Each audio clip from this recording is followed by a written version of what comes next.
अस्सलामु अलैकुम वरहमतुल्लाहि वबरकातुह। मोहतरम भाइयों, बुज़ुर्गों, दोस्तों, ये जो पंडित जी है जिनका फ़ोटो मैंने साथ में जोड़ा हुआ हूँ और इसमें लिखा हुआ है ये कैसा धर्म है। ये जो जनाब है, इन जनाब ने आज से एक हफ़्ता पहले जब बांग्लादेश के अंदर दुर्गा पिंडालों पे अटैक हो रहे थे, उस वक्त में इन्होंने ये वीडियो बनाया था और इसके अंदर इन्होंने ये कहा था ये कैसा धर्म है और इसके मानने वाले कैसे हैं जो दुर्गा पिंडालों को तोड़ रहे हैं, जिन्होंने इस्कॉन मंदिर के ऊपर अटैक किया हुआ है, जिन्होंने इस तरीके से बांग्लादेश के हालात पे उनका ये वीडियो था। अब इन जनाब से मेरा ये सवाल है कि पिछले एक हफ्ते से पूरा त्रिपुरा जल रहा है। त्रिपुरा के अंदर 16 से ज़्यादा मस्जिदों को जला दिया गया है। मुसलमानों की करोड़ों की जो अमलाक है, मुसलमानों की दुकानें हैं, मुसलमानों की बस्तियां हैं, मुसलमानों के कारोबारों को जलाया जा रहा है।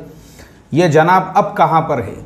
मेरा सवाल है इनसे, और इनसे फिर मैं यही सवाल करूँगा, ये कौन सा धर्म है जिसके मानने वालों ने पूरे त्रिपुरा के अंदर आग लगाई हुई है? ये कौन से अहिंसावादी है? ये कौन से शांति प्रिय लोग हैं? ये कौन से पीस मेकर्स है जो त्रिपुरा के अंदर जिन्होंने हालात ख़राब किए हुए हैं? मेरा सवाल है इनसे। जब इन्होंने इस्लाम के ऊपर उंगली उठाई और कहा कि ये कैसा धर्म है, तो मेरा भी इनसे ये सवाल है, ये कौन सा धर्म है?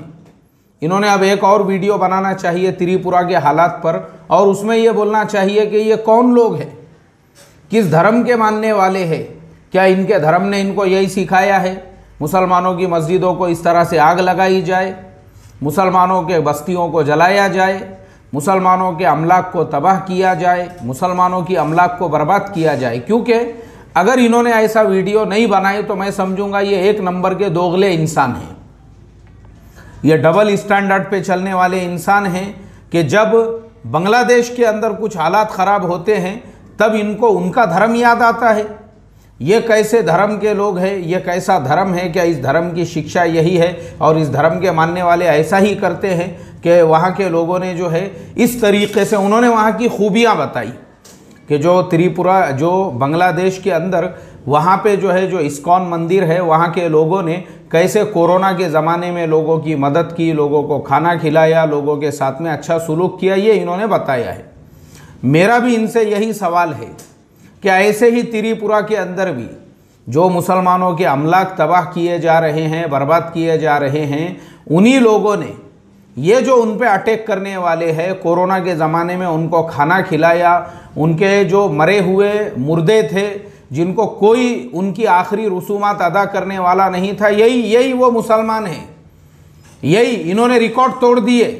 कहीं पे 8,000 का, कहीं पे 10,000 का, कहीं पे 15,000 का, कहीं पे 20,000 नाशों को ले जा के उनकी आखिरी रसूमात अदा करने का। तो आप मुझे बताइए जनाब, आप इस पे भी एक वीडियो बना के बताइए कि क्या इन्होंने जो अच्छा सुलूक किए थे उनका सिला इनको ये दिया जा रहा है? जो रास्ते से जाने वाले मजदूर थे, पैदल जो बम्बई से, दिल्ली से निकल गए थे अपने अपने गांवों की तरफ, उन मज़दूरों को हर गुजरने वाले गांव खेड़े के अंदर जिन लोगों ने खाना खिलाए थे, जिन लोगों ने पानी पिलाए थे, उसमें सबसे बड़ी तादाद मुसलमानों की ही थी। क्या मुसलमानों ने गलत किए थे क्योंकि उनके धर्म ने उनको ये सिखाया था? अब आप मुझे बताओ, मेरा सवाल है आपसे, जब आपने एक वीडियो इस टॉपिक के ऊपर बनाया है, ये कैसा धर्म है? यानी जो बांग्लादेश के अंदर जब वहाँ पे वायलेंस होता है तो आप उस पर बोलते हैं ये कैसा धर्म है। अब मेरा आपसे सवाल है, ये बताओ मुझे, त्रिपुरा के अंदर जिन लोगों ने इस तरीके के हालात पैदा किए हुए हैं, जो पूरा वायलेंस मचा हुआ है, 16 मस्जिदों को जला दिया गया, 16 मस्जिद, 16 मस्जिदों को। मुसलमानों के अमलाक जो है, अमलाक यानी जो दुकानें हैं, जो कारोबार है, जो उनके बिजनेस की जगहें हैं, उनको जला दिया गया, उसको बर्बाद कर दिया गया, उसको लूट लिया गया। ये कौन लोग हैं और ये कैसा धर्म है? क्या इनका धर्म इनको यही सिखाता है? और देखो, मैंने आपको उस वीडियो में भी बताया था जनाब कि बांग्लादेश में भी जो हालात पैदा हुए, चूँकि आसाम के अंदर जिस इंसान को मारा गया था, मोइनुल इस्लाम जिसका नाम था, या मोइनुल हक, जिसके सीने पे ऐसा एक जो फोटोग्राफर था वो 6-6 फीट उछल के जो उसने उसको मारा था, तो वो बंगाली था। और जब एक बंगाली को ऐसे पीटा गया, मारा गया, बंगालियों की बस्तियों को जलाया गया, तो ये उसका रिएक्शन था जो बांग्लादेश के अंदर पैदा हुआ और बंगाली लोगों ने देखे कि भाई हमारे एक बंगाली को इस तरह से भारत के अंदर यानी आसाम के अंदर मारा गया, पीटा गया, तो वो बांग्लादेश के अंदर उन्होंने जो है फिर उसका रिएक्शन सामने आया। अब त्रिपुरा के अंदर भी जो हो रहा है वो भी बंगाली लोग हैं। त्रिपुरा में भी जो रहने वाले मुसलमान हैं उसमें से बहुत सारी, क्योंकि त्रिपुरा जो है वो पूरा क्या पूरा है ही बांग्लादेश के अंदर, तीनों तरफ से जो बॉर्डर है उसको मिला हुआ वो पूरा ऐसा लटका हुआ है, पूरा बांग्लादेश का बॉर्डर उसको पूरे 3 तरफ से मिलता है और एक तरफ से उसको भारत का बॉर्डर है, एक तरफ से वो इंडिया के अंदर है। अब मेरा सवाल है आपसे, जिस त्रिपुरा के अंदर ऐसे हालात पैदा हुए, क्योंकि वहाँ पे भी बंगाली बोलने वाले लोग हैं, अब उसका रिएक्शन अगर किसी और देश में होता है और या बांग्लादेश के अंदर ही उसका कोई रिएक्शन पैदा होता है और उसके बाद में त्रिपुरा के अंदर समझो जितने लोगों को मारा गया उससे 5 गुना ज़्यादा अगर बांग्लादेश में हालात पैदा होते हैं और बांग्लादेश के अंदर वैसे हालात बिगड़ते, क्योंकि मैंने बताया हूँ वो बंगाली लोग जो है ना, उनके नज़दीक सबसे बड़ी चीज़ उनकी बंगाली कौम है। अब त्रिपुरा में बंगालियों पे जुल्म हो रहा है, अटैक हो रहा है, उसका कोई रिएक्शन अगर बांग्लादेश में आता है फिर आप एक वीडियो बनाएंगे और बोलेंगे ये कैसा धर्म है। मतलब जब जुल्म हो रहा है तब आप वीडियो नहीं बनाएंगे। आसाम में जो हुआ उस पर आपने वीडियो नहीं बनाई, ये कौन सा धर्म है? यानी फोटोग्राफर जो 6-6 फीट उछल के सीने पे मार रहा था, उसके धर्म को आइडेंटिफाइड नहीं किया आपने कि उसका धर्म कौन सा है, क्या उसके धर्म ने उसको ये सिखाया है, या अभी जो त्रिपुरा के अंदर चल रहा है वो कौन से धर्म के लोग हैं। यानी जब बांग्लादेश में हुआ तब आपको धर्म याद आया, ये कैसा धर्म है, तो फिर ये कौन सा धर्म है? अल्लाह हिफाजत फरमाए।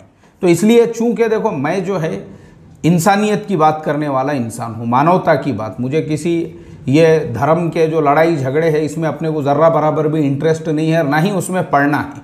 लेकिन इंसानियत के नाते से, आप इंसान हैं ना, आप इंसान हैं, तो इंसानियत के नाते से आपने डबल स्टैंडर्ड नहीं चलना चाहिए, दोगलापन मुनाफिकत आप में नहीं होना चाहिए, आपने बराबर बात बैलेंस के साथ में करना चाहिए। जैसे आप देखते होंगे हम भी जब बात करते हैं हम बैलेंस के साथ में बात करते हैं, हम किसी धर्म की तरफ ये बात नहीं करते हैं, ना ही हमने जो है उनके धर्म को आइडेंटिफाइड किया जो त्रिपुरा के अंदर जो जिनके ऊपर जुल्म सितम और अत्याचार हो रहा है, और ना ही वो लोग जो अत्याचार करने वाले हैं। लेकिन यहाँ बात मजलूम की आ रही है, जुल्म जिसके ऊपर हो रहा है, उनकी मस्जिदों को जला दिया गया, उनके कारोबार को जला दिया गया, वो बेचारे जो है आज कोई पुरसाने हाल नहीं। और बांग्लादेश में और त्रिपुरा के हालात में ये भी एक फ़र्क है कि बांग्लादेश में 450 लोगों को वहाँ की हुकूमत ने अभी तक गिरफ्तार किया। 450, 450 people are already arrested. Government ने ऑलरेडी उनको गिरफ्तार किया। त्रिपुरा में आज अभी तक एक इंसान को भी गिरफ्तार नहीं किया गया, पूरी छूट मिली हुई है। अल्लाह हिफाजत फरमाए। तो अब अगर इसका रिएक्शन बांग्लादेश में या किसी और देश में पैदा होगा, उसके बाद फिर आप ये वीडियो मत बनाइए ये कैसा धर्म है और ये कैसा हो रहा है, क्योंकि अगर आपको इतनी ही इंसानियत की हमदर्दी है तो अभी आपने एक वीडियो बनाना चाहिए कि भाई ये कैसा धर्म है जिस धर्म के मानने वाले लोग त्रिपुरा के अंदर इस तरह से उन्होंने आतंक और वायलेंस मचाया हुआ है। अल्लाह ताला वहाँ के हालात के ऊपर रहम फरमाए और वहाँ के लोगों के जान की, माल की और हर चीज़ की हिफाजत फरमाए। हम तो यही दुआ करेंगे और बस वहाँ के लोगों की भलाई और खैरखाही चाहेंगे, क्योंकि बेचारे बेबस है, बेकस है, कुछ नहीं कर सकते हैं। इस वजह से जो है जो ताकतवर तबका है और जो पावरफुल तबका है वो अपना ताकत और अपने पावर का इस्तेमाल जो गरीब लोग हैं और जो माइनॉरिटीज़ के अंदर है जिनके पास में कुछ नहीं है उन लोगों पे अपना दिखा रहे हैं। अल्लाह हिफाजत फरमाए। अस्सलामु अलैकुम व रहमतुल्लाहि व बरकातुहू।